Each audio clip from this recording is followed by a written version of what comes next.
صلي على الحبيب قلبك يطيب. بناتي واخواتي داخل مصر وخارج مصر، يا رب تكونوا بخير ان شاء الله. النهارده احنا عندنا شوربه ماسوره وشوربه لحمه. قلنا نستغل بقى حبه الشوربه في كل شويه نعمل ملوخيه. لا النهارده نستغلها بقى. كل سنه وانتم طيبين في موسم القلقاس. فانا مقطعه القلقاسيه ومنضفاها. ماشي، انت بقى عايزه تغسليه براحتك، مش عايزه تغسليه براحتك. انا هعمل القلقاس النهارده، وعشان الماده المخاطيه اللي فيه انا عصره عليه ليمونه اهي. هتاكلي القلقاس تحلفي بحلاوته اهو. تحطي بقى كده بس، تخليه يستوي بقى براحته. خليه يستوي براحته بقى. هنعمل القلقاس السلق. حاطين معلقه سمنه عشان السمنه ما تتحرقش. حطينا جنبها معلقه زيت اهي.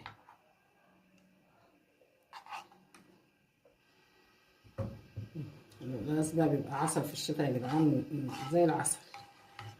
القلقاس والملوخيه واللي بتاع دي السبانخ والخبيزه، كل حاجه بتبقى جميله في الشتاء.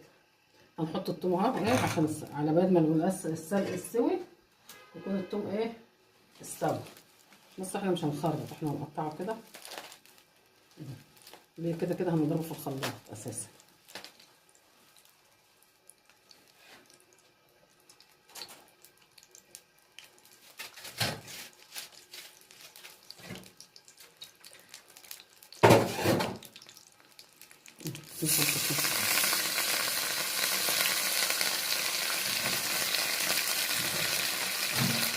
تاخدوا ورقة السلق بس. هنكترها هنا نكترها البتاع ده كزبرة. كمان بحب الكزبرة كتير، نكترها كزبرة. خليه بقى لما يستوي هو التاني.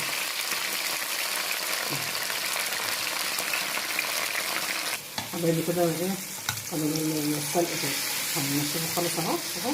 يعني الزيارة تحرقيه، لا يستوي يبقى حلو. يعني ننزل الميه بتاعته يشربها وخلاص على كده. شوف الثوم اتقلى جنبه، لما حطيته في الخلاط بقى ولا في الكبه هيتضرب يبقى تحفه. وده القلقاس اهو. القلقاس كده ما بياخدش سوا، ما عادش قلقاس زي بتاع زمان كده ياخد سوا بالثلاث 4 ساعات. لا التومه استوت. بص التومه عشان بصي لو تقولي الفص ده التوم كبير مش هيستوي، لا بص اهي استوى وتحمص ازاي. تبرد بقى واروح ضربها في الخلاط. خليه يبقى اخضر كده حلو، ما يبقاش محروق. عشان لما يبقى محروق بيخلي القلقاس مش حلو اساسا. كده تحطي طبق